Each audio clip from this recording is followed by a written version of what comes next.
It's time for Twig. This week in Google, we'll talk about Twitter's API changes, a new Android camera, and laws that make it illegal to link in Germany. It's all coming up next on Twig. Netcasts you love. From people you trust. This is TWiT. Bandwidth for This Week in Google is provided by Cachefly. Cachefly.com.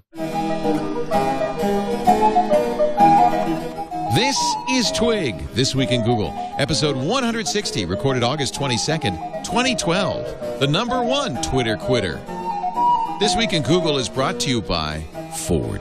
Ford invites tech geeks to join the conversation, submit ideas, and grab your Tech Geek badge at social.ford.com.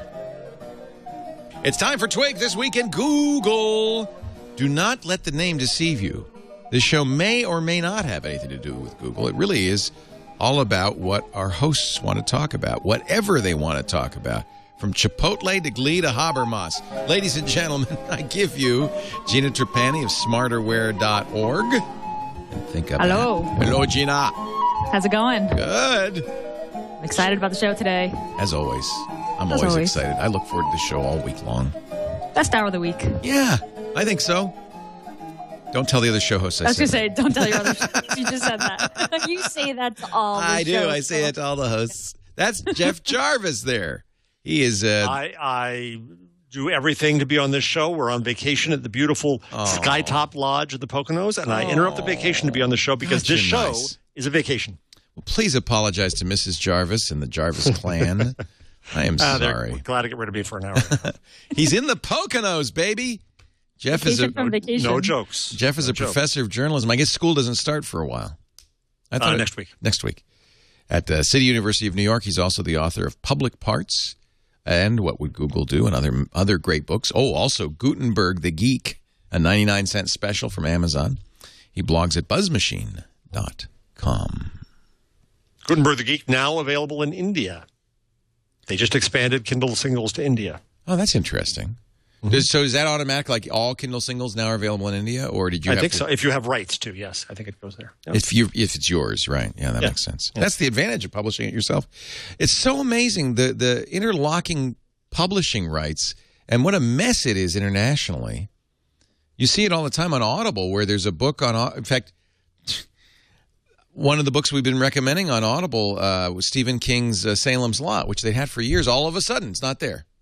And it's just because the rights expired and nobody renewed it at some point. I'm presuming. It's just weird.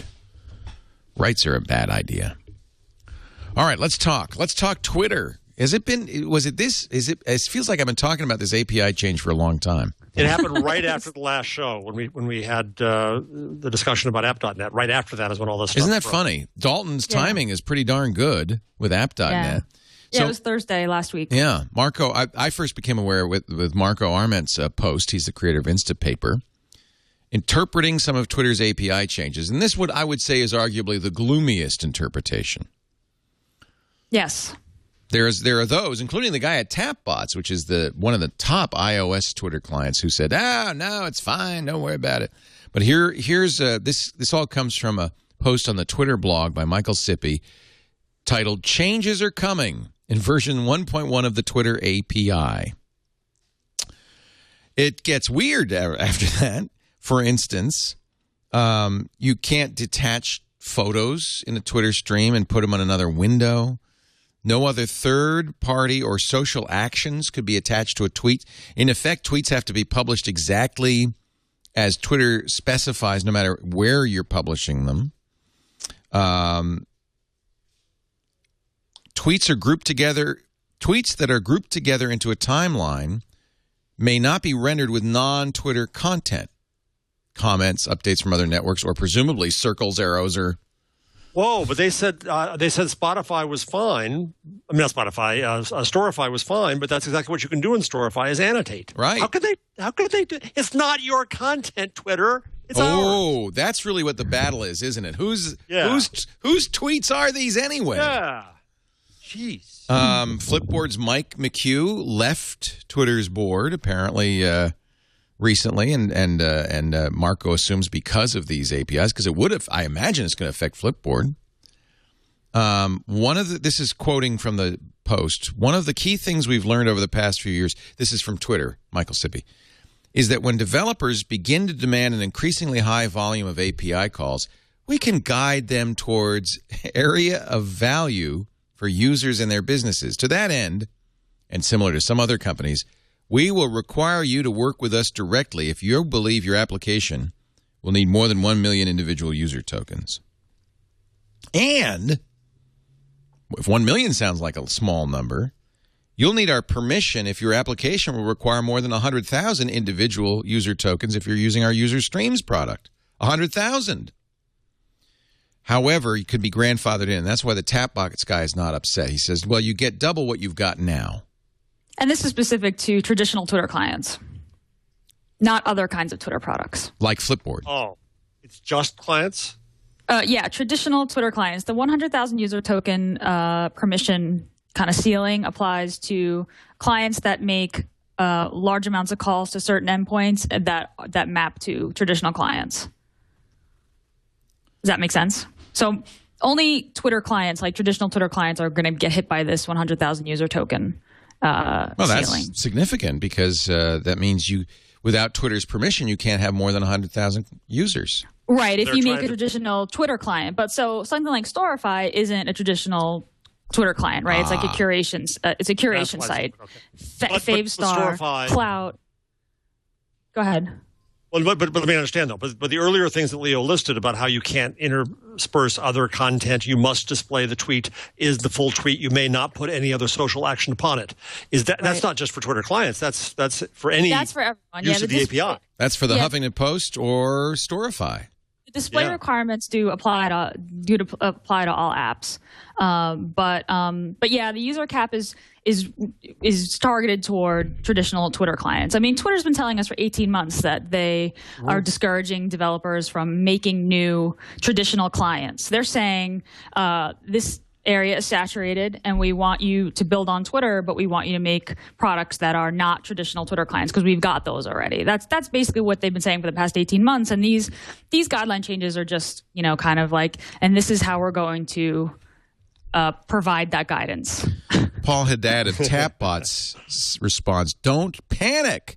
There's been a lot of fear, uncertainty, and doubt generated by Twitter's latest announcement.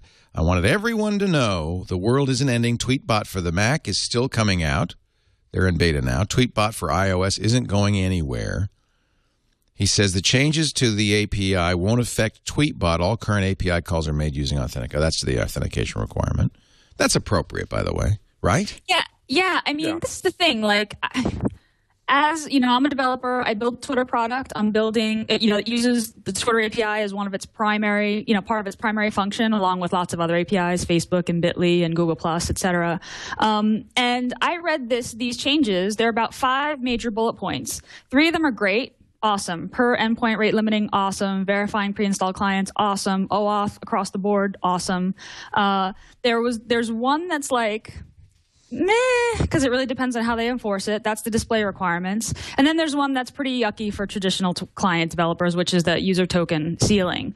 But I got to tell you, like, as a developer, like, I was really frustrated with what I thought was like wildly sensationalized and oversimplified headline, which is that Twitter hates developers. Twitter's turning its back on the people who made it what it is, and they've turned evil. Like I thought that was I just thought that was a mischaracterization of what's going on. I definitely think that there are troubling parts to this announcement, but the majority of it is actually really great for developers. And I felt like there was just a lot of misunderstanding there. And I thought, Marco has a section in his post about how there's a lot of subjectivity and uncertainty here because Twitter very, specifically kind of, very purposefully made a lot of these guidelines broad and open to interpretation. So we really have to see how they're going to interpret it.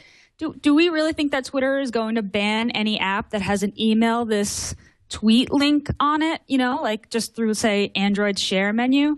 I don't think they will. If they do, that's awful, and I think we have a right to go crazy. But I think for the most part, these aren't. I don't know. I read these and I thought, like, not that bad, and I'm building a company on the Twitter API, so you could say that it's in my best interest to be on their good side. And I guess, but you would never I do guess that if you were pissed off. You would say I absolutely would. That's absolutely true. I absolutely would. No, I don't. Gina is not mealy mouthed. She's many things, but mealy mouthed, no. But I mean, we've had this conversation before, and Jeff and I have disagreed. Like, I've been pretty, I haven't been outraged about anything that Twitter's done. I'm concerned, and there are bits of these guidelines that trouble me because they could be enforced in really bad and onerous ways. But Twitter hasn't done that yet. You agree with your colleague who suggests that you should interpret these changes like you would, say, an app store. Apple's App Store. It's just this was the irony of Marco's post. Like, Marco's a guy who has built an entire business on the iOS platform. Right. He's subject to Apple's whims. And how's this any different? Yeah. How is this different? I mean, I think what's interesting about Twitter is that because they built such an incredibly easy API and developers took to it so well, and how they're so good to developers through Bootstrap and the patent agreement and the MySQL open source, that they were really good to developers, and now they're turning bad. So I feel, they're turning bad, quote unquote. So I think there's a sense of betrayal. Like they used to be good to us and now they're not. Apple was always sort of jerks, right? So you don't get as outraged about them. Or, Google Plus, which hasn't even provided an API yet, or Facebook, some of their terms of use of their API are insane. So it was interesting to me to watch the reaction. And I think, Twitter really has to prove, Twitter's communications about this were not needed to be much. That's the key. I was going to ask you that, Gina. So would you agree that the communications just leave a lot to be desired?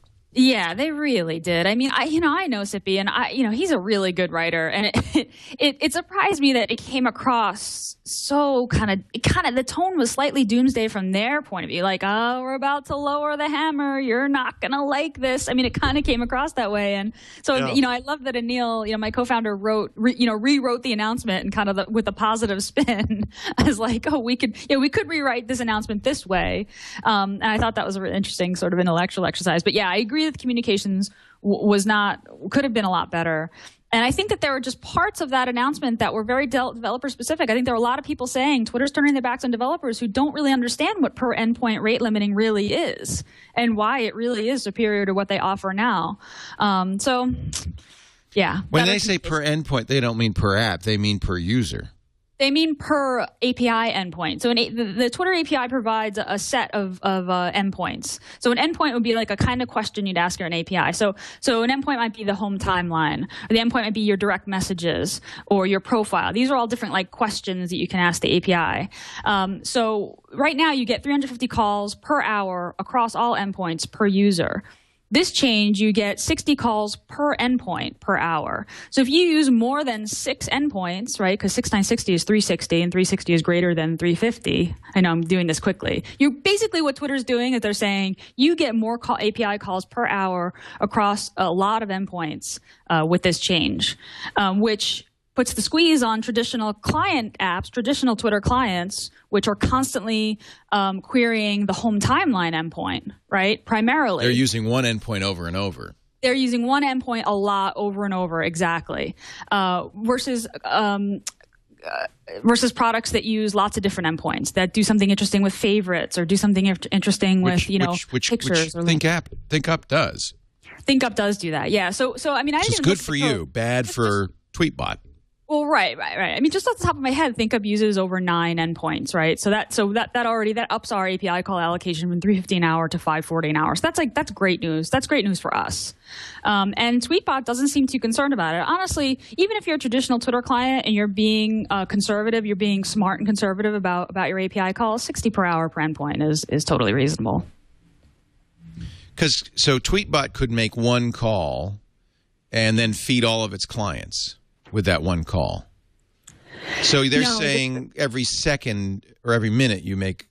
It's per user per endpoint, right? So per like user per endpoint. Oh, yeah, it's per user per endpoint. So you've authenticated, you have tokens, and your timeline is different than if you hit the timeline endpoint, that the response is going to be, the payload's going to be different than if I hit it, right? Because my timeline looks different than yours. So it's per user per endpoint. Right. 60 per hour. So in Anil's blog, he said, our biggest Twitter API upgrade ever. More API calls for almost every kind of app. Better security by extending OAuth to all APIs. A clear roadmap for Twitter app developers to know what's encouraged. A few new restrictions for people making traditional Twitter clients. And when official 1.1 is released, you'll have 6 months to migrate. Some have posited, as like Dan Fromer in Read Write Web, this is Twitter saying we want to survive. They have to do this. Does that seem reasonable, Gina? It's not a money grab. They need to monetize. I don't know, but that seems to be right. I mean, it seems to be why they're doing this. This is one area where I think their communications could have been different. I mean, you want to assume that they want to restrict the display of tweets because they want to be able to insert advertising or insert links back to Twitter wherever they can, right? Because they need the eyeballs and they want to keep Twitter users using their tools for the primary use of Twitter, which is your timeline, your replies, direct messages. So yeah, this seems like this is about their business model. I don't think that I agree that this isn't a money grab. I think this is Twitter figuring out that it needs a business model and figuring out how it's going to do that. And they're taking the long view and saying we're going to start this now. If they did anything wrong, it's that they didn't think of this ahead of time. Right. Well, look, they've been giving us this guy. For 18 months, they've been saying, "Hey, like we got the client area covered. Make other things. Stop doing that." Right. And in fairness, the founders of Google said, "We don't like advertising. We don't want advertising." Right. I said that when I started this network. Boy, that was a mistake. Right. Yeah, so I'll give them all that. I think what probably disturbs people is two things. One is, the cultural attitude of it. People do feel as if they really contributed to Twitter's success by creating conventions, by distributing Twitter, by helping make it popular. And so the attitude was not, let me be fully open here and explain what we need to do and why we need to do it. And yes, we're grateful for what you did, but this is the reality of what we have to deal with. And people would deal with that, I think. They should probably have said it that way. Instead, it was a little bit dictatorial. Yeah. The second part of this, I think, and this is from my ignorant, non-developing view, I'm grappling with this in a lot of contexts, is what's the responsibility of a platform and what's thus the reliability and trust you can have in a platform to build your future on it. I'm reminded of, and I think I've told this story before, but when I took Daylife originally to Fred Wilson, he said to the founder, Upender Chardinand, "Can I build a profitable company on your platform?" And let me tell you before you answer that the right answer is yes. Really? And when I complained about some features that were not existent in Twitter, Fred responded publicly, "Well, that's what the clients are supposed to make, the outside developers are supposed to make." So there's a compact there, there's a relationship there, a covenant that can change and perhaps has to change. I'm not denying that at all, but I just think it does come down to communication to say, okay, folks, we've tried a lot of things. Here's where we are, and here's the reality of that. And we want to bring you along, but you got to play by these rules to come along. And then I think it'd be a little bit different. And Neil has a real good point then, but it's not just about gloss over what exists. It's also about being transparent about the rationale, what's going on, A, and B, about trying to maintain ongoing trust. Because what Marco's post says at the end, I believe it was his post, said, "I ain't building on Twitter." Yeah. Well, right. That's the issue at the end. Yeah. Is if there's no trust there, then are they really willing to go alone? And the irony of this is then Twitter does become a media company. It becomes a very old-fashioned media company. Well, just as I'm telling media companies to make themselves embeddable and spread their stuff out on the web, Twitter's saying, no, you all have to come to our website and we want our page views. That's so 2005. Right. I mean, if developers interpret this announcement as a giant FU, which many have, obviously Marco did, and said that he might not, he might just rip all the Twitter-related features out of Instapaper because he can't bear to develop against Twitter's ever-changing rules anymore, which, again, I thought his reaction was extreme.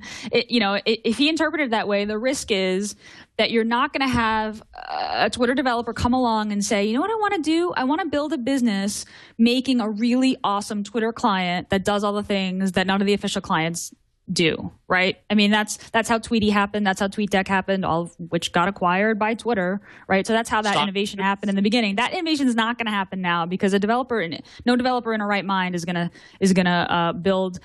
try to build a company and a product with a cap of 100,000 user tokens, at which point you have to kind of apply for permission from Twitter to continue. Exactly. Howard Lindzen and StockTwits, and Twitter took over the convention. I would include Bitly on this. The funny thing is that various of these people who still work with Twitter in some way or another, I sense are being so cautious.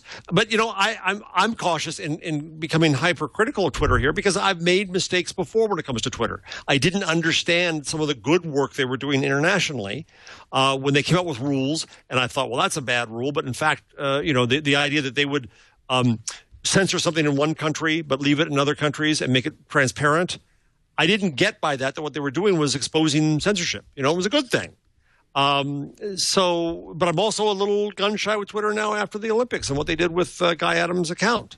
That was a cultural problem of not understanding their responsibility as a platform. And when I argue that media companies now to become platforms, that's why I'm grappling with this. What does it mean to be a platform? Son Jake says, you build your business on somebody else's platform, you get what you deserve when they pull out the rug. Right. I kind of agree.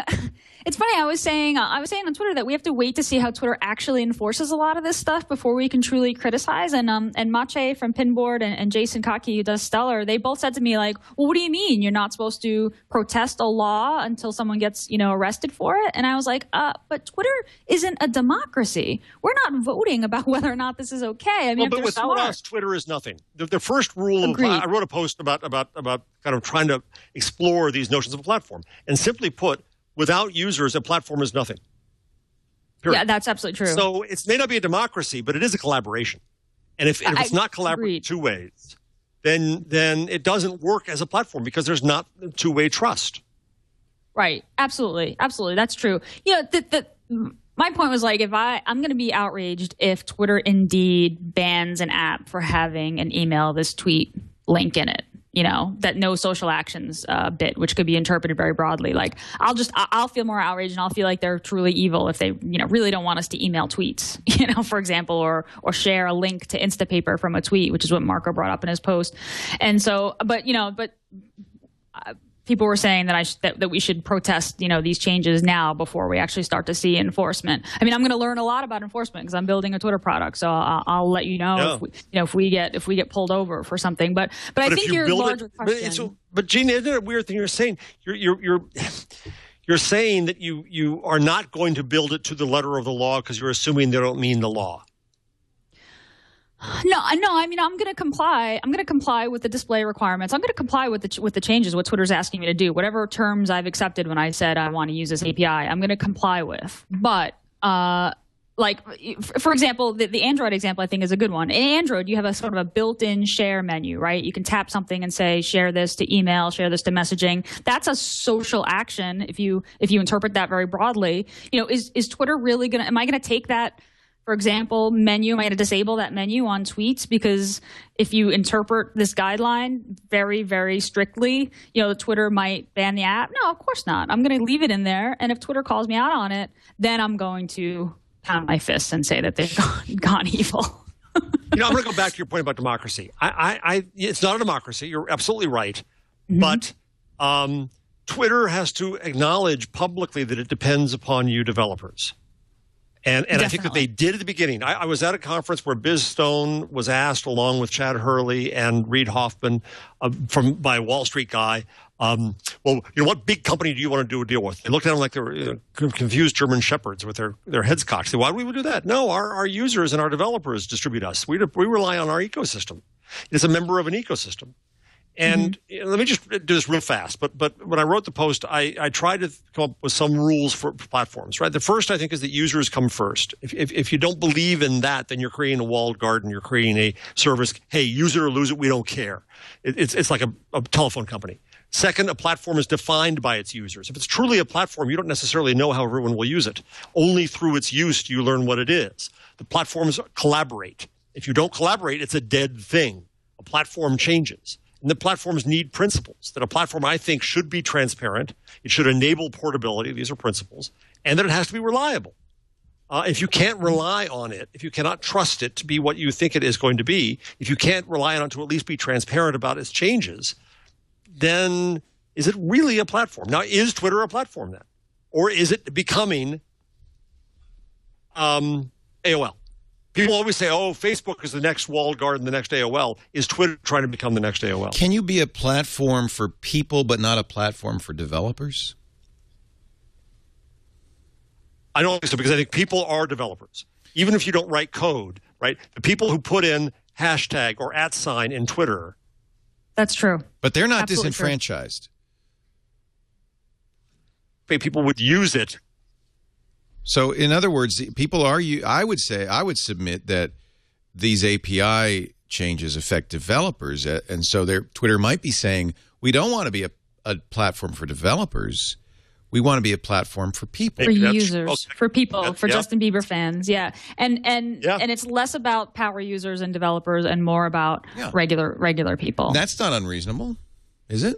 Right. In fact, a lot of these changes, empower regular users, right? So the getting your app certified, apps that come pre-installed in devices must be certified. The display requirements those things are gonna reduce confusion and make a consistent experience, right? Which is what Sippy's last blog post headline was, creating a consistent user experience for regular people. I mean, I think this is just the tech community reckoning with the fact that Twitter isn't isn't for the elites anymore. Not ours anymore. We got app.net. Pay $100 and join app.net if you want to. Right. I mean, I think that's a big part of it. Yeah. I have $50.com. I think was the what was the mockery? Yeah, something like that. Yeah, but I mean, seriously, if the tech community wants, there's plenty of places the tech community can go. Twitter is pretty much saying we want to be for real people. We want a business model. And I don't think real people know or care about APIs, $50, stewardship, platforms, or anything else. Do you think regular people are seeking out non-Twitter clients? I mean, regular people are typing Twitter into the App Store search box, right? They're not typing in. No, they don't even have to because it comes with the iPhone. Oh, right. So they don't. Then that's what Twitter wants, by the way, right? Mm-hmm. Yes, Twitter doesn't. But Twitter built itself on the back of those developers. That was a mistake. And that was my question: should Twitter have thought of this earlier? Could Twitter be what Twitter is without those developers? I would argue absolutely not. No, I agree too. Twitter without the @ would be useless. Twitter without the hashtag would not allow people to organize revolutions. And all of that came from third parties, not from Twitter. Absolutely. Twitter's not smart. Twitter's smart, but it's not smart enough to have built Twitter. But putting myself in Twitter's shoes, I would say, well, that's true, but now we need to survive. We need to monetize, and we need to be a less confusing, more consistent platform for the real people who are using us. That was then, this is now. And don't develop on it. Right, and don't develop on it. We'll take it from here. Yeah. Is it immoral or dishonorable to have built a company on developers' backs and 5 years later to say, hey, it's that's nice, thanks. If we've got enough clients, they're not saying to Tapbots don't make Tweetbot anymore. They're just saying no more new ones. Although they're saying you can make it, but at 100,000 user tokens, you're going to have to talk to us if you want to go beyond that. Right. Yeah. I'm not defending Twitter by any means, but I think I understand what they're saying. My question is it wrong? Is it bad? Should they not be doing this? It's hubristic. It's thinking that they can go it alone now. And it's a bit Weasley in that it rejects a community that made them what they are. They're saying we got this, right? So the reason why Twitter was built on the backs of developers, really, it was users making up new conventions like @replies and retweets, and independent developers being faster than Twitter proper to make clients to support those things, because Twitter proper was so small and unproven and was just dealing with stopping the fail whale every day, right? But now Twitter's got the infrastructure and the team and the clients, and they're basically saying we got this. Any new traditional client feature we can handle. We're building cards. We're innovating kind of internally. So we got this. You guys do the other stuff. So it is a little bit of hubris. Here's the analog. OS 10 is built on an open source kernel, mock kernel, and BSD.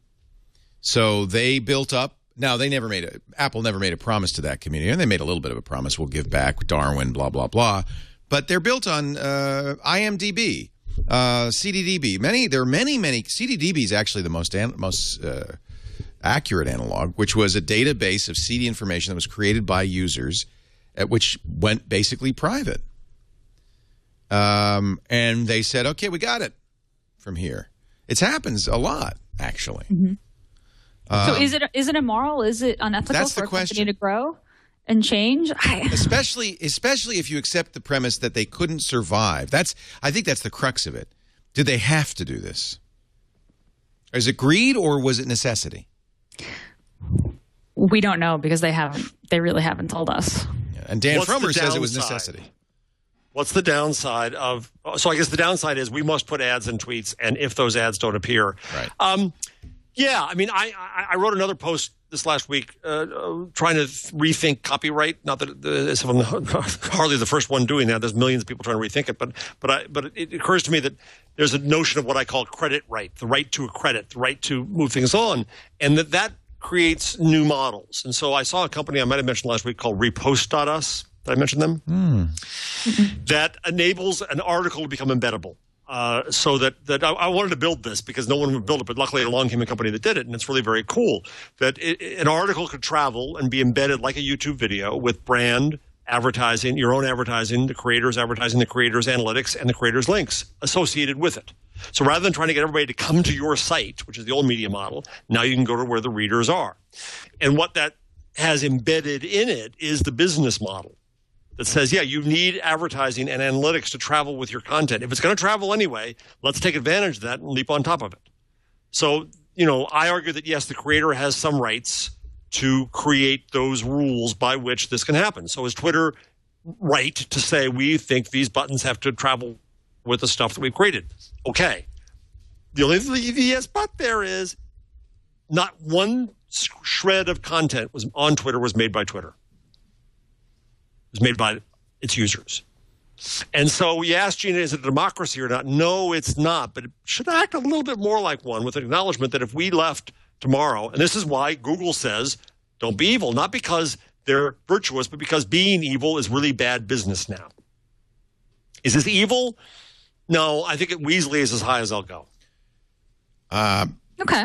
Evil would be saying to Justin Bieber, hey, we can't afford you because we have to do 5 extra servers just for your content. So could you rate limit your tweets? Or evil might be saying you can only have 1.5 million followers. Or we'll charge you from. Well, I don't know if that's evil, actually. That might make more sense. Maybe that's what's next. I don't know. Well, I guess that's what App.net would argue, yeah. Yeah. Crappy is saying you can only retrieve 3,200 of your own tweets from the service. Yeah, but has that slowed down growth of Twitter? And that's been the case all along since almost the beginning. Has that slowed down the growth of Twitter at all? No, if a platform doesn't adhere to certain principles, it does not necessarily slow down growth, right? If you make a great product, which Twitter has, you get huge adoption, which they have, Yeah. You have Twitter's looking at the number of people they have on Twitter, and they're saying we're doing everything right. Now we just need to figure out a way to make money. On the question of how tweets are displayed, it's interesting, Jeff, like you're saying, this is our content, so Twitter shouldn't dictate the way that tweets are displayed. But if apps, who should decide how tweets are displayed? App makers? Right. Because exactly the right question, Gina. Yeah, I don't know. All I'm saying is that, yes, Twitter does have a right to say this, but it's not an exclusive right. It's not a right that goes beyond the interests of its users. And so if there are apps that come down the pike that I as a user would like to exist, we users would like to exist, but they now can't because Twitter exclusively said, no, you can't do that for reasons that they have, that's Weasley behavior to its users. Seed rule number 1, a platform is its users. In the end of the day, a platform without users is not a platform. Right. It's nothing. Right.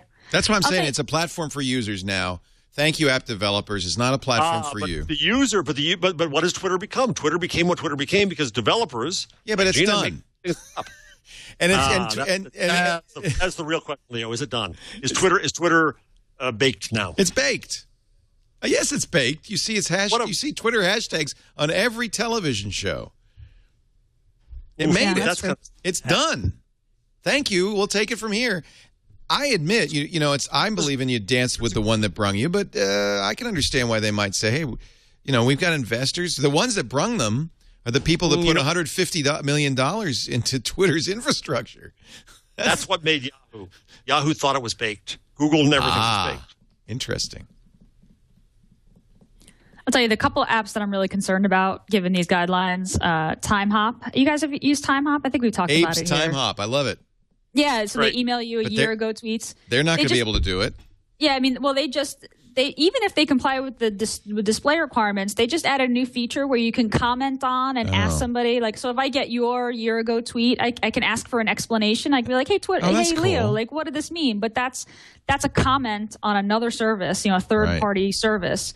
So I'm worried about that one, and I'm worried about Stellar.io, which Jason Kaki makes, which is kind of like a list of all your friends' favorite tweets. It's awesome. There's always great content there, and it's favorites across several networks, Flickr, YouTube, etc. But Jason's a designer, and he put a lot of thought and work into making tweets, to making the reading experience really nice and being really minimal about what meta information he shows in every tweet. And for him to comply with the display requirements, it's going to add all the Twitter glitter, the retweet button, the reply button, the favorite button, the avatar, and all that.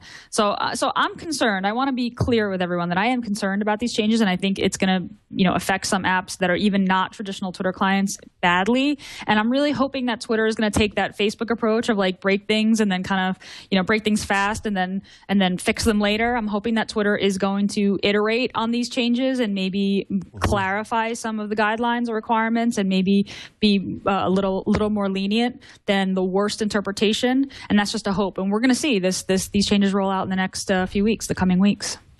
I agree, Gina. And I've made a mistake before. I'm going to emphasize this again. I made a mistake before thinking that Twitter took a wrong turn when it took right turns. And I'm not saying that these are absolutely wrong turns. I may not understand. So the problem here may be a problem of communication and transparency, or it may be a problem of culture and substance. I don't know yet, but I want to know. Yeah, I do too. I'm just sad because besides using ThinkUp to archive my tweets, I've been using a WordPress plugin for years that automatically archives my tweets. And there's a blog post every week. I don't think anybody ever reads it because there's never any comments on it. But on my blog, there's a post every Sunday night of my Twitter updates for the week. And it's as much for me to be able to look back at that week, 10 years from now, because Twitter's not going to let me do that. So these are all archived. I mean, I don't think Twitter's going to notice this plugin, but if they do, this is clearly a violation of their right. That definitely those don't comply to the display requirements. There's no tweet. Yeah, I mean, this is a pure case of this being your content. It's my content being archived from Twitter. Absolutely. Absolutely. You should be able to display your tweets on your blog however you want. In any way you want. Yeah, I wrote it. Mm-hmm. Yep. So I guess if there were a lot of people like me who really thought that was important, that could hurt Twitter. But I suspect that's not the case. It's just that goes into reading Twitter's TOS, because are you granting Twitter a non-exclusive license of that content, in which case you're just exercising your own use of your content? Well, and this is what I've always said, is that for years, and it's why I keep quitting Twitter. I am the number one Twitter quitter, as I have been for years. In fact, we were going over on app.net all of the places that I have left Twitter for, starting with Jaiku, remember that? And Pounce and Plurk and Buzz. And I can go on and on. Because I want somewhere that will treat my, and StatusNet or Identica, I want somewhere that will tweet my content as my content. Someone in this Simple Panda says, "Don't forget Sploink." Is that actually? So I don't think there's a Sploink. Okay, but there could be. I don't know. I liked Jaiku. I really Google bought them, put them out of their misery. I guess you can open source the code though. The code's open source. You could make your own Jaiku server because it had threaded. It was everything Twitter wasn't. But it didn't make it, and that's really the bottom line. Now, was it the developers that I guess it was. It was developer ecosystem that made Twitter Twitter. Why didn't Pounce succeed? Pounce was great. Why didn't Jaiku succeed? Was it because they came after Twitter? Maybe the network effect, right? Mm-hmm. Well, it's all critical mass, and when you hit critical mass, then the rules change. Something changed on Twitter when Ashton Kutcher and Lady Gaga and Justin Bieber, when the celebrities discovered it, that was when they turned the corner, right? Britney Spears. Yeah, I mean, that was a big part of it, I think. And that, to me, was the first reason to get the hell out of there. As soon as Ashton Kutcher was there, it's like, I don't want to be here. Unfortunately, that's where everybody is. I don't know. It's fascinating. I like app.net. I don't think app.net's going to make a difference. No. Yeah, but I really like where Jeff is getting what Jeff is poking at right now, which is like what makes a platform a platform. Right. What should the principles of a platform be? You know, what things out there really are platforms, or what are just kind of media companies. Yeah, I know you don't know. But that's what I like about this is that that's what this show is kind of about, really, right? Mm-hmm. The cloud is really possible because platforms exist. Platforms, networks. The way I draw the world now on the whiteboard is that you had vertically integrated industries that are now replaced by 3 levels: platforms, entrepreneurial efforts that can start now because those platforms exist, and then networks that are necessary oftentimes to bring those entrepreneurial efforts to critical mass for things like purchasing or audience. And the network really is just a special case of platform. Right. That's true. And value today falls to the platforms because that's who has it together. So Google and Twitter and so on. I think it starts to shift over time. So I've been arguing that newspapers should think of themselves as platforms for their communities. Universities should think of themselves as platforms for students' futures in education. Governments should be platforms. Tim O'Reilly, if he shows up, will probably talk about that. That's what what Government 2.0 is all about. So in that case, it means, and you have people like Yochai Benkler who do brilliant work about networks and what networks are. But I think the network kind of exists in an ecosystem on its own. They form like atoms into molecules. A platform is an explicit act to create something that people use and thus depend upon to build something. Benefits come from that. Huge benefits flow. That if you become a platform that makes critical mass, you get huge benefit once you figure out your business model. But responsibilities also flow. So that's what I'm trying to get at, Gina, is I'm trying to understand what we should expect those responsibilities to be, and can we ever depend upon them? Or Siva Vaidyanathan and I will argue about whether Google has to be evil because it's a company. I don't think all companies have to be evil. I think today, it's bad business to be evil. But maybe we can't depend on platforms. Maybe it's fool's errand to ever depend on platforms because they must be what they must be, which is companies, and they will change. Unless they're open source, which is why I like open source. Which is okay. So if you can build, so then the other question that came about Twitter: could you really? And I forget who wrote about this, so I apologize for not citing. But someone, not me, wrote that. Okay, smartasses, you think you want a Twitter to be federated? But what if the tweets ended up coming, 10 minutes or 10 days later? You have you have a low tolerance for worthless, and so you witness the fail whale. So you want a company to run this. Once a company runs it, folks, then the rules change again. I think some of this comes down to your definition of platform, and this is what I was trying to get at was the traditional definition of platform is an operating system as a platform. Microsoft created, in fact, you could really say that Microsoft created the platform that powered the personal computer industry for many, many years because it provided a reliable, stable API and service platform for developers to use. It was those apps on top of Microsoft Windows that made it all work. To my mind, that's one kind of platform. But I think we're seeing the emergence of a second kind of platform. And that's kind of the point I was making, which is Twitter was originally like Windows, that kind of a platform, a developer platform. But they quickly realized that really what they are is a platform for users, a content platform. And I don't think the rules are the same for a newspaper as platform as they are for an operating system as platform. I think the rules are different. Well, but I go back to that notion of Gina brought it up, the RT. That the fact that it was users were not developers, but they acted like developers. They created a function through they added to the API. They added a convention. Yeah. And Gina, what do you think a platform is? Well, I mean, a platform enables users, enables people to get things done, right? So it's interesting. I mean, I think that question that you and Siva talked about is whether or not if a company is in charge of a platform, do the rules change? I mean, is Twitter's goal to be a platform? Is Twitter's goal to stick around and provide a great service? I mean, I think about the iOS App Store, right? As a platform, that's a platform for developers to sell their apps. And it's Apple's rules. It's not an open deal. And this is the point Marco makes. For a platform to be successful for developers, it has to be consistent. Yes, and that's what Twitter's not been. You need, Microsoft succeeds as a platform, particularly Microsoft, because it never changed the API. It never changed the rules. It was really consistent. And it controlled the rules, but you didn't have to get approval. But you didn't have to get approval to come out with the product. And I don't know if approval is a disadvantage or not. As long as the environment is known and stable, as it is with the app platform on iOS. I don't think it's a matter. Control is really the issue. It's that it has to be consistent. That's what Marco was saying. Right, he was saying, the inconsistency freaked him out. That he felt like, if these changes are being launched now, what happens next year or the year after? Do we really think that the App Store has been totally consistent? I mean, haven't there been enough sort of App Store snafus this whole time? And it also is just Apple's nature to be very controlling. They're the whole widget company, right? Right. I mean, Apple's never going to build something on top of an open platform. They want to control the whole experience top to bottom, and they've been very successful, doing that. And, when they launched the iOS platform, they're also a multi-billion-dollar company. Twitter was a tiny little startup and would have done anything to get anybody to use it, including developers in the beginning. And that's why they made an API that was totally insecure. I mean, remember when you could pass your username and password along with the URL? Yes. Access the API. I mean, they made it just so easy for anybody, and that's why developers loved it. I mean, I think tons of web developers really cut their teeth on API development on the Twitter API because it was so easy. And so they went from very, very liberal to more restrictive, and people don't respond well to that, right? But if you're Apple and you start very restrictive and you set the tone, this is what it is, then you feel more secure.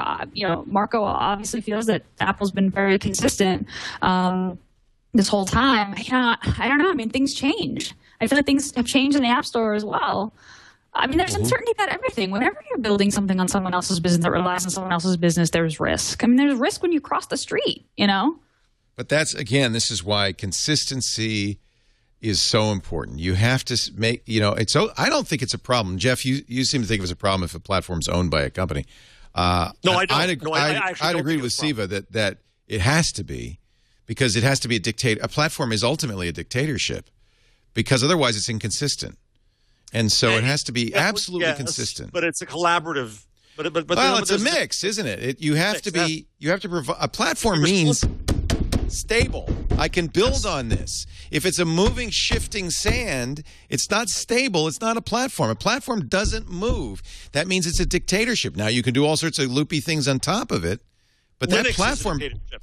Well, that's that's why I think Microsoft is probably better at making platforms than Linux was.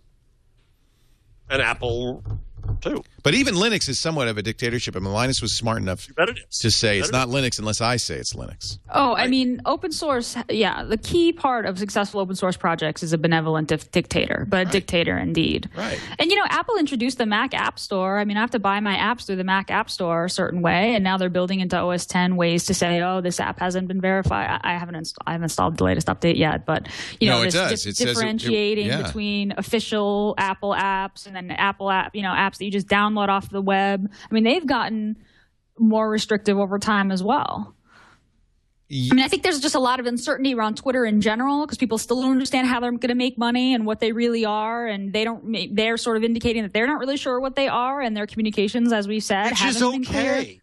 Which is okay. I mean, again, Google shifted. I don't have any objection to that at all. People have joked about, and I've joked about to Fred Wilson's face about Twitter now has a business model 10 times. I think everybody would understand that. Everyone would say, listen, this is the reality. This is the path we're taking. You may not like it. You may think advertising is corrupting or whatever, but it's the way we're going to go. And I'm cool with that. I just think there's a cultural issue there of communication. Mm-hmm. And it's all the worse when you hit that point of critical mass when you think you don't need your developers anymore. That's what's Weasley about it. And if you say, no, we still do, or we still do in some extents, but in some cases we don't because we can't afford to. And here's why. Here's the reality we have. I'd respect it a lot more. I think that's fair. I think a great conversation. We're going to move on, but that was fun. I think this is kind of really key. It's not about Twitter at all. No, this is what this show is really about. When Gina said the rule day one is it's not. Gina, as I understood, said to you, "I'll be on it if it's not really a show about." It's not. It's never been a show about Google. It's a show about the cloud, and what it really is about is platforms and networks and all that. The cloud is just one substantiation of. Yeah, and I think that the conversation about the conversation about what a platform is, what the rights and responsibilities are of a platform maker, is fundamental to everything we love in technology. I don't care if it's an operating system or a semiconductor or any of that stuff. Yeah, I was arguing for This Week in the Cloud, but clearly Leo made the superior editorial decision. Well, I knew that nobody would listen to a show about the cloud. About the cloud, yeah. Now they might. You know what? Now they might. But when we launched this show 160 episodes ago, it was a much better branding to talk. And we talk mostly about Google. We do. Well, Google's a big part of the cloud. Yeah. I'm glad I didn't title my book, What Would the Internet Do? Yeah, exactly. Exactly. Specificity is good in titles, even if you... And, by the way, foolish consistency is a hobgoblin of small minds. So there. We're going to take a break and come back. You can parse that all you want. We're going to take a break, come back in just a second with more of Jeff and Gina. And, yes, Google news. Don't worry, we're not going to talk about Apple, Samsung on this show at all. I can promise you. I can promise you. Feist, though, a word about Ford. I will talk about Ford on this show, and this is something interesting Ford's doing. That's kind of along these lines. They've created a social site, social.ford.com. And this is a company that really is thinking about what it means to be a car company, what it means to be a business in the 21st century, and is really responding to that Clue Train manifesto where the dialogue marketing is a conversation. Business is a conversation between you and the customer. And this site is a perfect example. I mean, they're making it fun. You can I don't even know what these badges. I guess people use these badges on Facebook and other places. You can grab a badge. But that's part of it is identity, isn't it? You want to identify as a friend of mine says, I'm a Ford family. We're a Ford family. And I think that's what happens. People do that with their cars. Oh, yeah, we're Ford. My dad was Ford.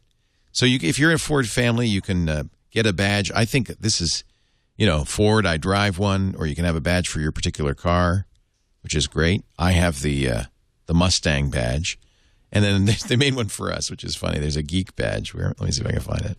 It's because they're very aware of technology as well.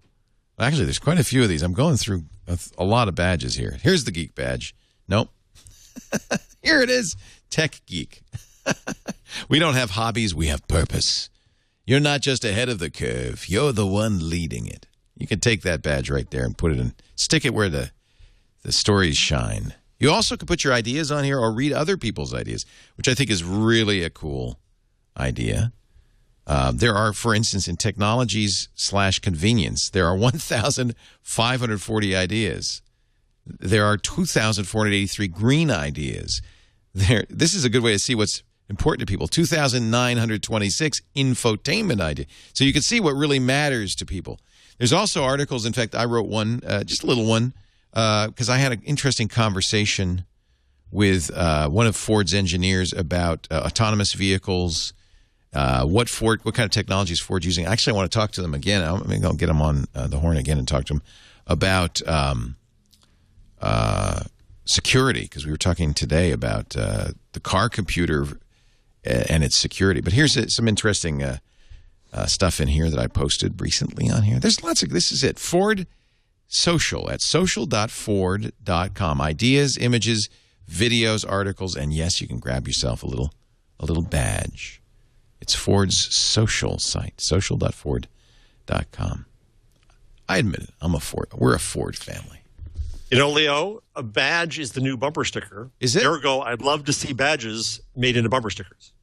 Ah. So that's interesting. So it's how appropriate for Ford. Yeah, and so really. And so what, you put it on your website, you put it on your Facebook, that kind of thing. It's like a bumper sticker for Facebook. Bumper sticker. That's interesting. Very interesting. Let's see. Let's talk about Google. Google updates Android voice search to support 13 new languages. That gives it 100 million new users. That's non-trivial to add languages. It's incredible. To add 13 languages. They have now 42 languages and regional accents in 46 countries. So, localization is a huge pain when you're dealing with text. Right. I can't imagine voice recognition localization. You can use voice search in Basque, Bulgarian, Catalan, Portuguese, European, or South American. That's 2 different ones. Finnish, Galician, Hungarian, Icelandic, Norwegian, Romanian, Serbian, Slovak, and Swedish. Wow. That's really Have you cool. used the Google Translate voice-to-voice? No, I know they just added that. Is it cool? I mean, it's really remarkable. When Eric Schmidt demoed it once, he said that it's the new Google Translate app. It'll bring world peace. So you can be in a country and say to someone, but it now is voice to voice. So you can hold it up to somebody and say, speak, and it will come back and translate to you back into voice, and then you can speak to it, and it will translate back to them in voice. Wow. And that's very useful. Oh, very useful. Oh, why don't I have it? I should get it. Is it? It's a separate app, Jeff? It's the Google Translate app. Yes. Okay. Let me see if I got it here. Translate. I want it. Yeah, you're right. It's a separate app. Translate. I saw when they updated. Well, I'm gonna download it so I can play with it. So choose languages, right? I'll do English to German. Yeah, because you know German. You could tell us how good this is. I'll see. But my German's bad, so we'll see. So now I'm going to enter text below. Now I think I can enter. Yeah, I can enter dictate text. I thought so. Why is it not doing that? Where's my microphone? Okay. So I'll do. So English to I'm gonna do English to French because I kind of can sort of understand French. Do you see a microphone on there? Let me see. Yeah. You're using. You don't have the new one, dude. Okay, ready? Where is the pen of my aunt? Oh, it got it wrong. It got it. Now, how do I play it? Oh, here. Où est le pen de ma? Not even close. It said. Let me do another one here. What? Give me a sentence to say. My name is Leo, and I am a television and. Say it didn't finish. The fastest way to get yourself thrown into the insane asylum. Huh? Let's do a different one. What else? What should I say? Where is the train station? Où est la gare? That's right. See, that'd be great. Where is the train station? Hold on here. Let me see. Ich bin ein Berliner.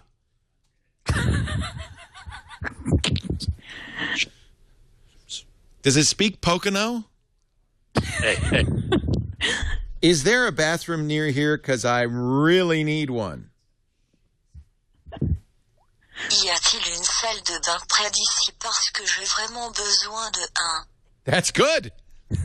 That's good. I think any Frenchman would understand that. Did it emphasize the really? Yeah, it says j'ai vraiment besoin de un. Vraiment means I truly need one. And by the way, it translated mine with cuz as C-U-Z. And that's the English. That's funny. Wo ist der Bahnhof? Hold it up to the mic. Station. Where the train station? Yeah, it got train station. German. Yeah. This is good. This will be very handy when you travel. This is the Babelfish that everybody, it's not just that you can do search. You can now tie languages together at the same time. It's just... So the languages, it translates French, Spanish, Afrikaans, Albanian, Arabic, Armenian, Azerbaijani, Basque, Belarus, Bengali, Bulgarian. I mean, it's just a long list. I want this in my Google glasses. Oh, Latin. It does Latin. Wait a minute. Here's Latin for, is there a bathroom near here? Because I really need one.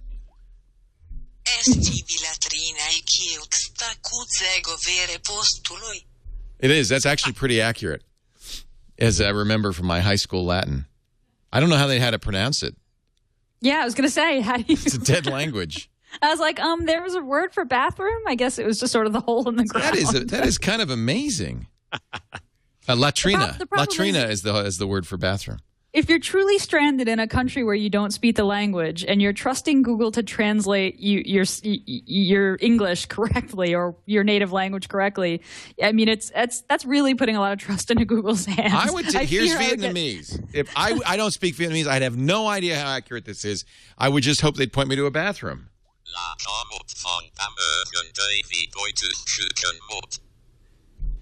I don't know.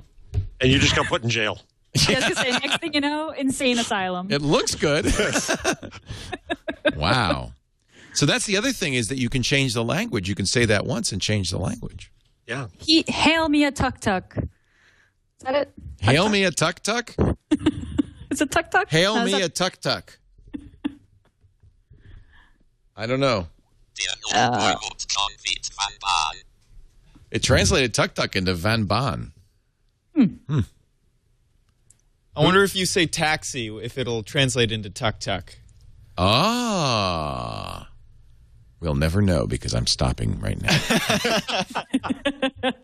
That we'll leave as an exercise for the listener. I think that's pretty cool. That is Isn't neat. it?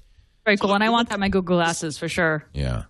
I have to say, everybody, I am not kidding. This is a huge challenge for Apple. The new iPhone comes out September 12th, and I see more and more people who would nominally be automatic iPhone purchasers seeing stuff like that and going, And Google Now, I think Jelly Bean is so together. Compelling. Plus, it's really coming together. Right? Just Gmail and Calendar. The number of people I know, who rely on those, who now prefer the experience of those things in Android. Yeah. It starts to come together. Yeah.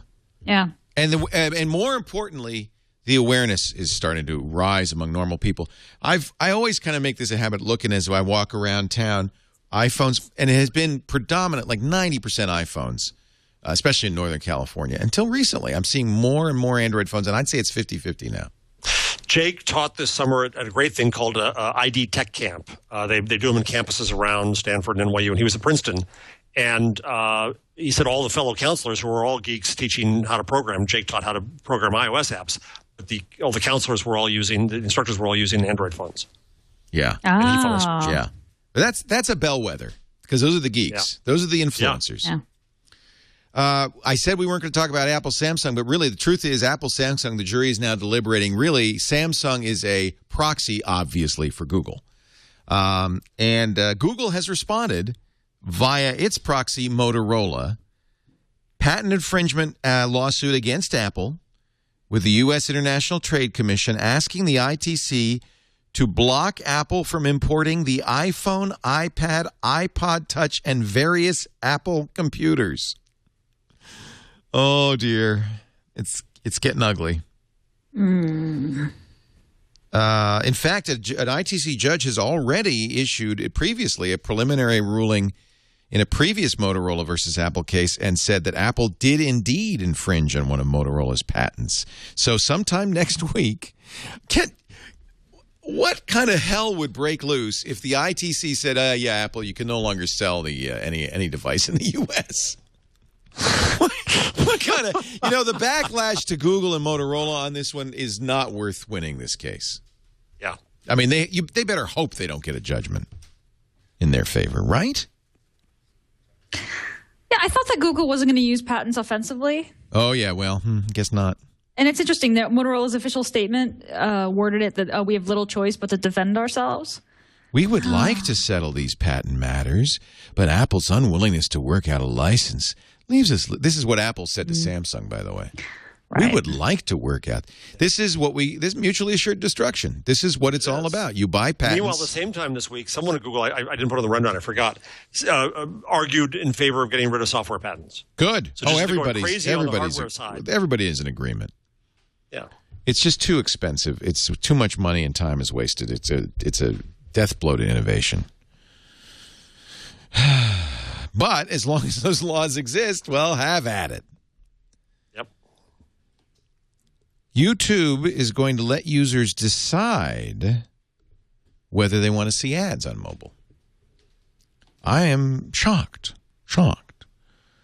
On Wednesday, I think that what that says to the advertiser is this is a real view. Right. They can charge much more for it. They opted in. And the video is working on mobile. And that, the usage going to mobile is tremendous, but it's known as a horrible place for advertising. Where do brand advertisers like to go? TV. Bad rep on mobile. Put the two together. I think it's a clever move. Whether it works or not, we'll see. But I think it's a very clever move. And you're right, because they're calling it True View. So this really was viewed, right? That's the idea. Do people really want to watch ads? The choice is going to be.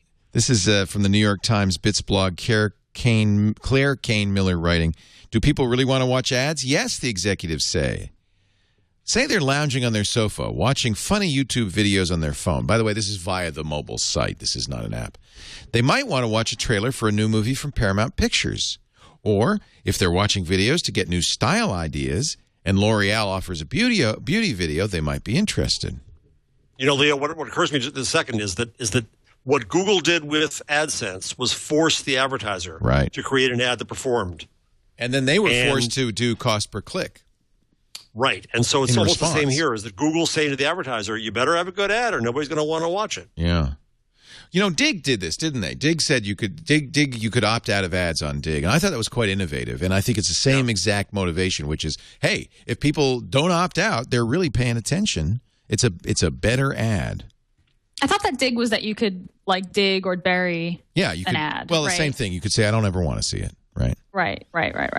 But it'd be interesting to see if YouTube took this a step forward and said the ads that get skipped the most, don't get played at all. But that doesn't really make sense, right? Because if you haven't seen the ad, then you can't judge it. It's not an editorial judgment. According to YouTube, on desktop computers, between 15 and 45% of YouTube viewers, that's a big number, 15 to 45, that's a big range rather, generally choose to watch specific ads. 65% of video ads shown before videos, pre-roll, now offer the choice to skip, right? You see that skip. I always skip, too. You shouldn't say that, mister. Don't skip. I don't always. I do almost always. But there are moments when I'll get hooked and say, I actually care about that. You're right. And this is the challenge is to the advertiser to make the ad compelling. You bet it is. If the ad's good and it's interesting and it's something I want to know more about or I just want to see, I'm going to watch it. I'll watch the ad. By the way, Apple pulled those Genius ads they showed in the Olympics. They took them off YouTube and they took them off their site. They said, "Well, we never intended for anybody to see it after the Olympics." I think because they were crap. They were embarrassed. Phil Farhi, Group Product Manager for Monetization at YouTube. I want that title. Oh yeah. I'm a product manager for monetization. Much better user experience, says Phil, where the user actually feels in control of their advertising in the same way as they feel in control of their content. I would completely agree, actually. And content creators are capable of earning more money in a more user-friendly environment. Yeah. Finally, they're realizing, look, you can't force people to watch ads. You have to. Here's the other value to YouTube is that it becomes a more pleasant YouTube experience. Yes. Right? Because how often do you start watching stuff and say, okay, I've seen that 5 times now. Oh, to hell with it. By the way, they're basically implying that they're not sure this is going to work. They're going to try this out, So they don't know. If I could put a skip ad button in our shows, I would. Absolutely, I would. It would change the way we charge. We'd have to track you. Yeah. You wouldn't mind if we track you, would you? Not a bit, Leo. That's all the people who hate tracking cookies. The problem is that for these things to work, you got to have metrics. A and B, one of the benefits to the user for tracking cookies is frequency control. Right. You'll get the same ad over and over and over and over again. Frequency control says, I don't want to waste money showing it to you again, and it tops out. It's really too bad that they don't call those ad preference cookies or something like that, because that's really what they are. They're ad preference cookies. Google Play gift cards are here just in time for Christmas. Or, Labor Day. And you can get them at Target, Radio Shack, and GameStop. So now this is parity with iTunes. Of course, iTunes gift cards are a huge, huge revenue for Apple, I would guess. And it's a big grandma opportunity. That's the opportunity. My kids wants now, they want iTunes gift cards. Absolutely. That's what we've always given the kids. They're great stocking stuffers. Everybody loves it. Now, I don't know if this will be a real test. Because let me ask Chad, would you rather get a Google Play card or an iTunes card? That's a good question. Pretend you're 16. Now, here's the thing, is the Google Play card doesn't work with everything on the Google Play store. So you can't buy, say, a Google device with a Play card. No. It's for content. Right. So you can, and you can't buy certain... You couldn't buy a Macintosh with an iTunes card. Or right. I guess you could. Yeah. Could you? You can't. Not for an iTunes card. No. You can get Apple. But you don't see a Macintosh in the iTunes store. Right. But I can't Good use. point. I have an Apple gift card. I can't use in the iTunes store. I can only use it in the store. You can They're not buy interchangeable movies, there either. music, books, or apps, but not obviously a Nexus 7. Yeah, or subscriptions, which I think you can do in the iTunes store. Ah, you can't get subscriptions. Right. Well, that's, I'll figure that. Yeah. that's just, But for me, my phone is an Android phone. So you'd want So this. I'd want it. So Grandma now has to know. Oh, that's bad. Yeah. That's the thing. Grandma has to know about your Nexus 7. Yeah. Hey, Sonny boy, are you Android or Apple? My parents, God bless them, get me Barnes and Noble cards when. Oh, dear. Amazon would be better. Oh, dear. Do you have a... Hey, Jeffrey, do you have a Nook or a Kindle?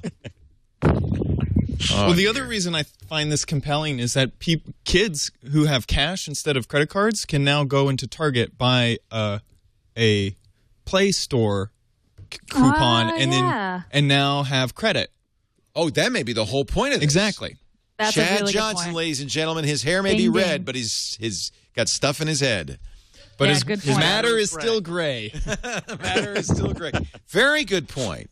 So you wouldn't have to have a credit card, Right. Oh, that's huge. I think you're exactly right. This is a way of getting apps and stuff in there. Google and Boingo. Remember, you could go last Christmas. You could get on a Virgin America flight, and they get free Boingo thanks to Google. Golden age of free Wi-Fi on a plane. Yes. It was a golden age. It was a golden time. Well, now you can do it at the mall. Google and Boingo have I didn't know this. There's a free Wi-Fi project in New York City. Oh, Yes, that was subways. amazing the first time I experienced that. I was like, this is nirvana. It was like 14th Street Station, free Wi-Fi from Google. It was amazing. And it was good Wi-Fi. It was fast and everything. Yeah, it was great. I mean, It's the when your one train right under comes, Google. you're out. But Marissa Meyer's former Wi-Fi access point. They are going to do this in malls. It will be ad-supported, 8 malls across the country in San Francisco, Los Angeles, Tampa, and Seattle. They wouldn't say the specific malls. So they did that in 6 subway stations and 200 hotspots, but that ended September. Will end September 7th. Oh, no. so malls makes a lot of sense, right? Because Google offers is going to show you ads for Right. stores that are near you in the mall. Makes sense. Well, but here's what's really going to happen. What really happens, of course, is that retail is becoming a showroom for the internet. And so what really happens is you have another easier, faster way to say, ooh, what does this cost for online? And it's another needle into the kidney of retail in America.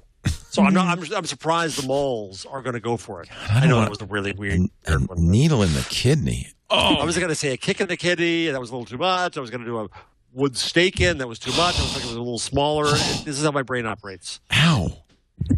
I've had too much surgery, I guess. I don't know. Holy cow. A look behind the curtain. So I think that you can go too far with deals. The dealification of America. I understand the idea of deals, but when I start seeing deals in my bank statement, that's going a little far. I saw you tweet about this. Bank Leo. of America started embedding, it looks like ads. And not only that, I mean, if people are upset about Google looking at Gmail, these deals are tied to what I charged. Let me see if I can find the image. Yeah, I do not want an ad-supported bank. So Bank of America responded to me. Of course, you tweet something, Bank of America, every company watches. You tweet something, and they said, well, you could turn them off. Yeah, you could turn them off, but on a per load basis. So next time you come back, friends, they're back. This is what Square is going to be. Mark my words. So look at why this. Square has value, because Square has the and we want to argue about platforms and value and Jack being in both. That's why it's worth asking, because Square is gonna get more. It recognizes the value of that. Uh-oh. Sorry, he's in the Poconos. He'll be back momentarily. I wish folks, those of you listening at home, could just see Jeff's expression right now. He's frozen. Oh, he's gone. Oh, let me that show was you while you're calling Jeff back. I'll show you. This is from my checker, and this is in the bank statement online. This is not like Okay, so this is in line with your transaction. in line with my transaction. I bought sushi in Boston. Actually, Jennifer did. Bought sushi in Boston, or maybe Henry, Earn 10% cash back when you dine at Burger King. So they decided because I was eating sushi, maybe I'd like to dine at Burger King. Which is a horrible target. Horrible. I went to a grocery store and it said, rent new movies on DVD and Blu-ray, earn 15% cash backs at Redbox, which of course is in grocery stores. Went to buy clothes at the Grove Boutique, earn 15% cash back at Aeropostale, which is a online clothing store. So they're not only they embedding these in my check statement, but Bank of America is looking at what I'm buying and then recommending deals. They call this, by the way, a loyalty program. I said it's a disloyalty programming, and I'm getting a new bank. Bye. Unbelievable. Wow. Like they need more money? How much did the government give them? Wasn't that enough? You need more? For crying out loud, I already gave you money. Anyway, I actually went out and got a new bank because of that. I just thought it just didn't seem appropriate. Now, Mint, so somebody's saying, doesn't Mint do this? Yes, but I'm signing up for Mint, and that's the deal. I get Mint's free, first of all. The bank I'm paying a lot of money for my banking services. Mint's free, and that's part of the deal. I understand. I made that deal. I didn't make that deal with Bank of America. Did you complain? On Twitter, and then I changed banks. And no one noticed. Nobody in Bank of America noticed. No, I got lots of tweets from Bank of America begging me to come back. But here's an interesting thing, because then I tweeted this, and I said, this is Twitter. Boy, this is really interesting. Case study in Twitter. I tweeted, as I've been doing lately, well, what's a better bank? And I got a lot of response of what's a better bank. And many banks that were mentioned, TD America, Ally Bank, a couple of the banks were mentioned, then tweeted me saying, Leo, we'd love to have you as a customer. And I don't think it has – it's really interesting. I mean, people are – these companies – and it's not because it's Leo, I don't think. I think these companies are constantly monitoring for their name. Yeah, they have tools to do that for sure. Yeah. And they have people. They have tools and people. And tools who are people. At least at Bank of America. No, I got a lot of tweets from Bank of America. They were not happy about me. They said, you could turn that off. It's opt out. But it isn't opt out. You could turn it off, but then you come back the next time and it's there again. And I don't want them looking at what I bought and giving me loyalty deals based on it. That doesn't seem right somehow. Maybe I'm wrong. When you go to the drugstore, or the grocery store, do you have a frequent flyer card? No. No, but again, that is okay. So that is similar, isn't it? So I went to the grocery store. If I use it, and I don't use it for that reason. And by the way, I feel screwed because everything costs like a lot more because I'm not using the loyalty card. Yeah, that's the thing, right? You want to pay the real price. The only way to pay the real price is to use the loyalty card. Yeah. So, Philip K. Dick wrote a short story about a world where advertising is everywhere. It didn't seem possible. But, Leo, why don't you use the loyalty card? Did you just privacy reasons? Or yeah, it pissed me off. I'm not going to do that. Every time they there's one. I go to the CVS drugstore over here, and they say, "Where's your loyalty card?" I said, "I don't have one." And there's one clerk who will still scan in a loyalty. She has like one taped down. Yeah, like a spare one. A spare one, and still get the 5%. So that's good. So I'm happy. Yeah. I'm happy with. You also have to pay the cost of the longer transaction of them asking, "Do you have one? Do you want one?" and having to say no every time. Yeah. So, but that's it. No, and Taffrin, you're pointing out exactly what is true. They're paying you for your data. That's exactly right. I just choose not to give them data, so I get screwed because I have to pay more for my groceries. I believe the truth is they are not paying you for your data. They're charging you the actual value of the grocery, but only if you use the loyalty card. If not, they're going to charge you more. Ha ha. So it's a little different. But that's just my belief. Anyway, I don't do it because it offends me. It offends my. They say, Alex in our chat room says, just use Jenny's number, 867-5309. That works everywhere. Use your Vincent says it too. Apparently this is something people are doing. They say, just use your area code plus 867-5309. And then Jenny will be the one eating hummus. I'm surprised that you're not into that. You both use them. You're I Mr. Open, like me. Yeah, you're Mr. Public. You're Mr. What can we, get out of aggregated data? I'm Truth just surprised. is, I just too much trouble to fill out the form and do the whole thing. I just want to pay for my groceries and leave. But, here's the good news. Thursday is senior day over at the Petaluma Market. I get 5% off just for looking old. You do not count as a senior. Come on. What? Starting this year, I'm a senior. 55 and up. I think you're scamming them. You know what's depressing is like for the last 3 years they've been saying you're a senior, right? That makes you feel good. That's what's depressing. Gina, there's a horrible day awaiting you when you realize that you're old enough for AARP. I don't look forward to that. You join it right away because, they're protecting Medicare. Thank goodness. I'll be happy if I make it that long. You will. You young people, you always say stuff like that. Right? Yeah. Isn't that true, Jeff? The young people go, I'm going to die young. To get to our age, you're going to go, God, I hope I don't die. Please keep me alive one more month. No, I want to live to 100. I will be grateful for the experience and the wisdom that I have at that time. You will. Oh, my. Make a poster. Like Jeff can't take it. See that on Google Plus behind it over a picture of an old cat. Wait till you're going to the bathroom every half hour. Then see how wise you feel. Lots of time to think. No, read. That's time to read. That's, by the way, the Nexus 7, perfect size for bathroom. It is. Just right. God, I'm sorry we brought this up. A superior Galaxy Nexus specs. This is from The Verge. Evan Rogers writing rumored specs for the new Galaxy Nexus. Sam Mobile is the blog. Huh? Minor upgrade, I would say. Not a huge one. It's going to be 4.65 inches, Super AMOLED. The Galaxy S3 is 4.8. It will be a so that's the same size, isn't it? Same size as the old one. Little bit faster, A9 and 1.5 opposed to 1.2 gigahertz dual core. Better, this they should have done in the first place. The thing that always galled me about the Nexus is it actually had a 5-megapixel camera when everybody else had an 8. Yeah. It will go finally to the 8. Better front-facing camera, 1.9 megapixels. Really, it's all about getting parity with the Galaxy S3. And to get something out before the holidays, right? Yep. I am going to predict that I will be sporting a Galaxy Note 2 before the end of September. Oh, that's soon. We do know. They're announcing it in 1 week. Oh, God. I don't know when they'll ship, but I figure it'll be right about when Apple announces the iPhone. Versus Nexus 7, Leo. Well, that's the beauty of it. It's a phone and a phablet. Right. So do you stop carrying the Nexus 7 at that point? I never carry the Nexus 7. It's Wi-Fi. It's no good anywhere but where you live, right? You carry it around? Yeah. Yeah, because I use it at the office. I use it at Starbucks. I feel my phone is, I have the S3, which is that 4.8 inches fine, and I cannot wait to go back to the Note. I miss my Note.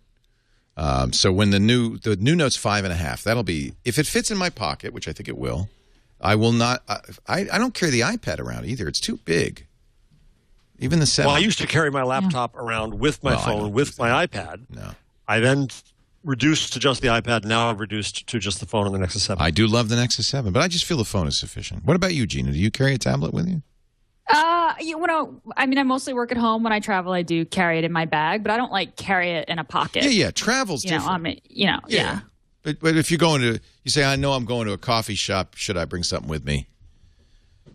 Oh yeah, if I'll go to a coffee shop, I will take it with me just to do email or whatever. But and if I think if I commuted to an office, I would take it just to read on the train or the bus or whatever. Yeah, sure, that's what I do. Makes sense. Yeah. I listen to audiobooks, so that's I could do that on my phone. Yeah. Is the Galaxy Note the one with the James Franco? Yeah. Sorry, Jeff. I think it's James Franco doing that. James Franco, that multitasking commercial. Is that the 10.2? Is that the one you're talking about? Tab 10.1. That's the tablet. The 10.1. That's the 10.1 tablet. Gotcha. And then but they're going to do a Note. They're all called the Note now. That's why some of the confusion. They've renamed the tablets to be Notes. So I'm talking about the Note, the phone. It'll be the Note, the next Note 2 phone. Here's James Franco showing you how good he is at phableting. Oh, we got some weird audio. Oh, hold on. I can fix that. Watch this. Whoop! Woo! I unplug it and I plug it back in. And I make a sound. because I am that old. This commercial is a little cheesy. It's real cheesy, but compare it to the Siri ads, which are equally cheesy, right? This is true. Same idea. No, gosh darn it. Whoop! Woo! I didn't get to it loud enough. I wonder what that is all about. Is it still bad?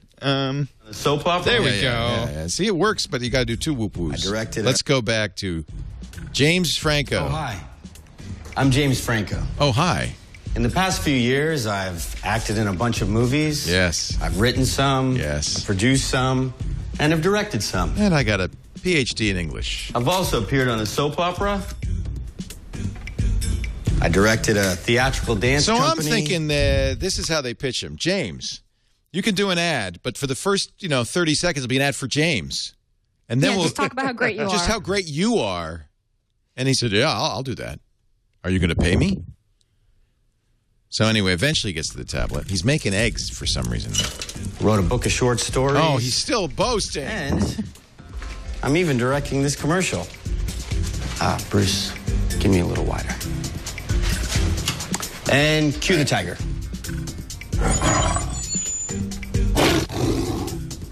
It's not a good ad. I don't even want to watch really anymore. I'm done. Slow. It's really like, slow.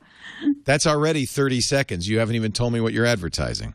Yeah, it's already annoying. It's true. Sorry, already James. Annoying. Sorry, James. You're cute. I like you in Geeks and Freaks, but no. So here's a guy.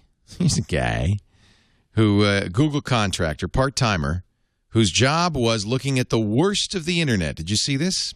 Yes, this is a BuzzFeed piece. It's a confessional by an anonymous. It's anonymous. Yeah, a former contractor for Google who didn't get hired. So maybe he's bitter. Yeah, his job was basically to look at child pornography, beheadings, murders, fetishes, to judge whether or not content was. 15,000 images a day from Google Images, Picasa, Orkut, Google Search, on and on and on. That was his whole day, was looking at that. You really don't think about these folks, right? When you talk about internet. Somebody's got to do it.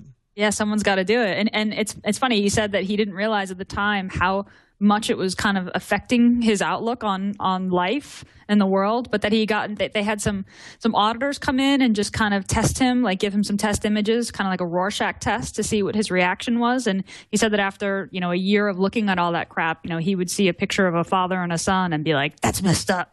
Just instantly, just be like, it's child porn. Oh, you ought to. I can tell what's going through their minds. Yeah, I know what he's thinking. That's why he didn't get hired. You can't do this job for more than 9 months. You'd go crazy. But then there's Matt Cutts, I always say. Yes, but then. Oh, that's true. That's true. Matt doesn't have to look at that crap anymore. He doesn't look at that stuff, but he has to think like all the evil scumbuckets of the world. And what are they going to do next? And he is the nicest, most friendly, wonderful guy we know. Maybe he runs Michael Vick's puppy farm now. I don't know, but no. That's how he gets his frustration out, or he has the world's greatest therapist. But no, Matt worries about all the worst Slimers of the world, and he's the nicest guy we know. So thank you for sharing this post from Google. I didn't know they had so many pluses for so many. Right? I mean, if Google divisions don't use Google Plus, then here come the arguments of the ghost town. So there's 81 different Google Plus circles, from Google Maps, Google Argentina, to Google Chrome developers, to something called Big Tent. Big Tent, by the way, that's the thing. I went to one of those events, or I did 2 of those events by video. They're doing another one in New York on creativity. They kind of do these think events, which are very good. Anyway, this is good. Thank you. I'm going to add that to a circle. I think I'll call it Google. A Google circle. Google with 3 O's. That way it's distinctive from my other Google circles. And then it just adds them, right? Boom. Yep. Mm-hmm. Wow. How exciting for me. Overloaded with Google goodness now. Yeah, I should be able to. I wish they still don't have this in Google, where you can look at an individual circle, but I'd love if you could look at a combination of circles. Yeah. But I think you can also demote a circle and say, give it to me less often. You could do that. I guess that's the closest thing, right? Yeah. On Live, we talked about this yesterday. It's or actually on Sunday on TWiT. It's an online gaming system. It was kind of clever. All the work was done on the servers, so you could have a lightweight, low-end client on your end, and you'd still be able to play high-end games. Weird thing happened. They fired everybody. But then they sold to one person who was really into it. He said, I'm going to rehire most of you eventually, but right now I'm going to hire about a quarter of you back. Very strange. Yeah. Tesla Museum is funded. This Cool is story. An Indiegogo. That's a great story. Yay. So this is an Indiegogo project. Kind of Indiegogo's like Kickstarter, maybe a little bit more open. They needed $850,000 to create a goddamn Tesla museum. That's what it says. The property is for sale right now on Long Island, and there's one chance to kind of get it. And I think the government said that local government said that they'd match, so they needed 1.6, 1.65, whatever. And so they had to raise $850 to make the match and get the property. And at the last minute, well, not the last minute, but it's still more time to go, which makes for a better museum. But an anonymous $33,000 gift through the month, $850. I bet you it's Paul Allen. Tesla's final laboratory, located in the sleepy town of Shoreham, New York, is known as Wardenclyffe. He attempted to build a tower there that would provide free wireless energy to the entire Earth. But he lost his funding before the project was completed. So are they going to resurrect the tower? I don't think the tower, but the buildings there it was sold to a photo company, photochemicals. There was all kinds of expenses of cleaning up as a brown site. I think it was bought by AGFA then, and they were going to sell it, and they wanted a certain amount of money because they cleaned it up. And but the building is still there. So just a word of warning: they've raised enough money to buy the building, but not to build a museum or anything else. Yeah, I think so. So now they have the property. So I guess we'll have to have another fundraiser, maybe a bake sale or something. Or maybe how many days does it have to go on, Leo? Oh, maybe they could go over and over. Yeah. 38 days left. 38 days left. What he should do is set that. Let's have a goddamn $1 billion or $1 million museum. So for $25, you get an 8x10 of Tesla. $33, you get a Tesla is greater than Edison bumper sticker, which I love that. Definitely wins you geek cred. Love that. Well, this is the Oatmeal, right? And the Oatmeal kind of put out that great homage to Tesla, that one comic about how Tesla was so much better than Edison. Right. I mean, Edison killed an elephant, right? So it's funny how you can, for reasons that may be justified or maybe not, become a geek icon. Mm-hmm. And then, now, we got to build a museum. I don't know. Was Tesla really? I'm gonna pledge. I want the bumper sticker. $33. I want that bumper sticker. So everything is threes. Yeah, because Tesla like 3. Yeah. You could get a custom Oatmeal portrait of you for $3,333. So the guy's doing this is the Oatmeal guy. Yeah, it's the Oatmeal. Yeah. Oh. Yeah, it's his campaign. It's Mr. Oatmeal.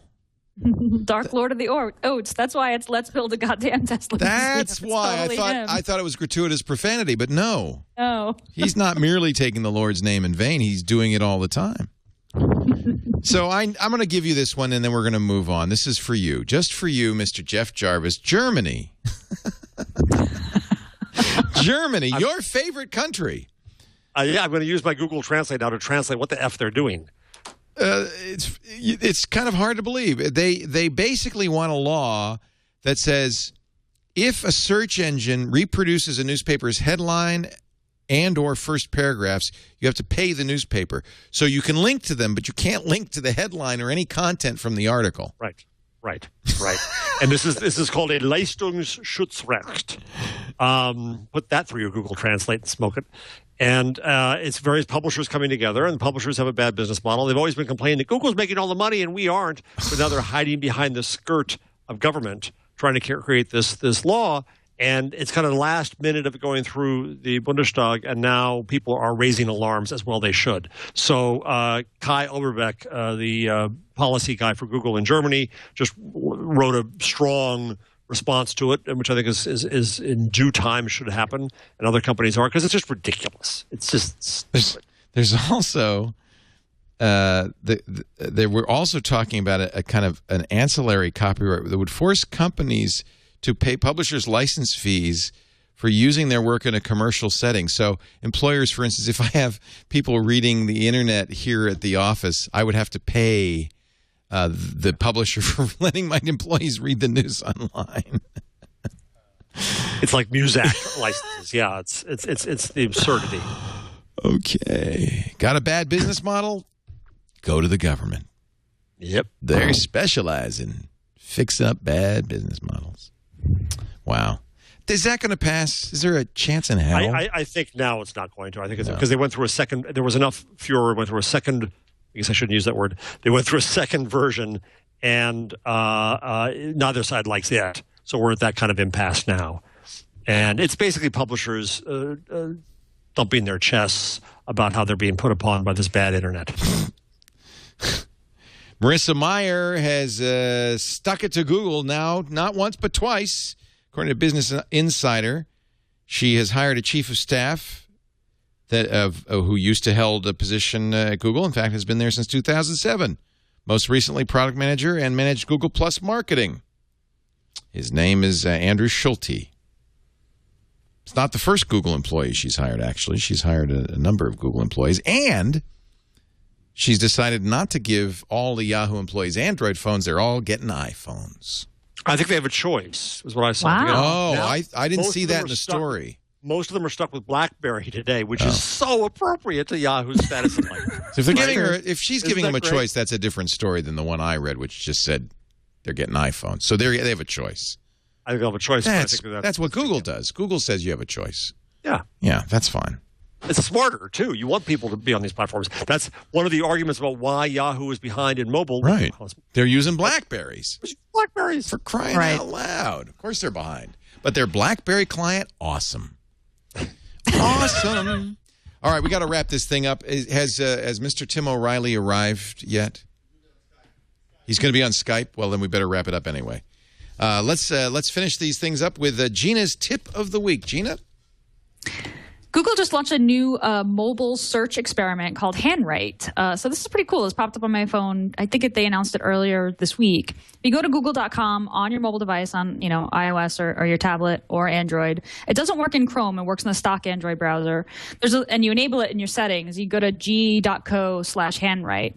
You tap the button, which just looks like a G, like a handwritten G. When you enable Handwrite, you can actually just draw the letters that you want to search for on the screen. I know, this so much faster. This is a little gimmicky. Should have my handwriting. I agree. But, if you're in a situation where you're on a bus or a train and it's kind of moving and it's hard to peck at the keyboard, or like in this video that we're watching, if you're on the treadmill or whatever, and you just don't want to peck at your keyboard, you don't want to use voice search, this is pretty cool. How is her hand that still when she's on the treadmill? Well, I think that was the point. Is all she had to do to search for cupcakes was type CUPC in really big letters. Right, because the instant search auto-completes the rest, right? So this is pretty, I have to say, this is pretty neat. It's a little gimmicky. It's kind of like voice search. I don't use it very much, but but trying it out was a lot of fun, and there might be some situations when I might use it. And actually, one of the things they show is somebody doing it in Japanese, and I think for ideograms, for non-Arabic or Roman text, that would be non-Roman text. That would be cool. Oh, someone in the chat room just corrected me. It does work in Chrome. Sorry, I didn't think it worked in Chrome. Okay. Yeah. So, Handwrite. Search right on the Google homepage. Now, by the way, chat room, we depend upon you, and we're never going to do to you what has been done to developers elsewhere. Yes, we love you. We need you. We build on your wisdom. You see, and we understand that. This ain't a platform. It's a democracy. This ain't a dictatorship. It's an anarchy. Jeff, your number of the week. All right. I could talk about the rumors of $4 million a month production for mini 7.5-inch iPads, but I won't. Instead, Mashable did a handy collection of Google Maps stats, meaningless, huge numbers that are just so huge you can't get your head around them. Google Maps now has 20 petabytes of data. This was interesting to me. They say that satellite and aerial images are updated usually every 2 weeks, which is really impressive to me. Street View has documented more than 15 miles of roads, and the cameras from Street View have 15 lenses and produce 65 megapixel images. Even better than Curiosity. Wow. My product of the week or tool of the week is actually something that's not out yet but was announced by Nikon. You've heard, of course, about the fact that people are using smartphones instead of point-and-shoot cameras. Nikon decided to respond by putting Android in a point-and-shoot camera. Oh, wow. It's only gingerbread, but I like it. It's a $350 camera, and if you look at it, it's even got on the back a full screen. Let me scroll through the images with the Android buttons on it. Look at that. It's just like your phone, only you can't make calls on it. I think that's kind of an interesting product. I'll certainly get one for review as soon as they come out. I never want to see a force close dialogue on my camera. My point of view. Now, it does support Wi-Fi, has GPS built in. You can online sharing from to Facebook and Twitter and other things. So there's certain compelling things about this. I think it's kind of intriguing. If Maxwell Smart were working today, there'd be Android-powered shoes. Shoes. Android everywhere. That's the Nikon Coolpix S800C. It'll be out next month. And I will get one for a review, of course. Jeff Jarvis is at buzzmachine.com. That's where he blogs, and you must read his blogs to understand what we're talking about. He has a whole blog on platforms, a whole post on platforms. That was kind of the foundation for what we were talking about today. And let me again thank Skytop Lodge for the use of the facility. Look at that. Here. And the Poconos. This is just a meeting room, but it's a gorgeous place. My daughter went on the zip line today and climbed rocks. And what fun. Oh, zip line's fun. That is really neat. I would never do it. I am chicken-S to the hilt. I wouldn't make it up. Oh, no, zip lines are fun. They're safe. The ladder. But the thing I like about it is you have to belay on the ladder. Oh. I want that at home. Yeah. Then you couldn't fall. Yeah, so my whole ladder would fall. So his book is Public Parts, available now. And don't forget his Kindle single, Gutenberg the Geek. He's starting to look more like Gutenberg. If you had that funny hat. Yeah, I know. Gina Trapani is at smarterware.org, founding editor of Lifehacker. She's also, of course, the author of Think Up and works at Expert Labs on that. Oh, no more Expert Labs. Just Think Up. Oh, really? Yeah, no more Expert Labs. We just bought thinkup.com. Oh, good. Placeholder for now. But so it was thinkupapp.com, but now it's thinkup.com. Right. Mm-hmm. Fantastic. Thank you, Gina. Thank you, Jeff. Thank you for joining us. We do this week in, Google, the cloud, Twitter, whatever we want to talk about. Really, that's really all this show is. Whatever Jeff and Gina. This week in platforms. Platforms. Yeah. I could have called it that. Yeah, maybe. Yeah. Maybe. Anyway, you know what you're going to get now. Next time, you'll understand. You can watch the show every Wednesday, 1 p.m. Pacific, 4 p.m. Eastern Time, 2100 UTC on twit.tv. Or is it 2000? It's 2000 UTC. It'll be 2100 after the time change. But you can also watch it on demand after the fact. If all those time zones confuse you, just go to twit.tv/twig. Thanks for being here. Stay tuned. Triangulation. Tim O'Reilly's coming up next. I'm Leo Laporte. We'll see you next time on Twig.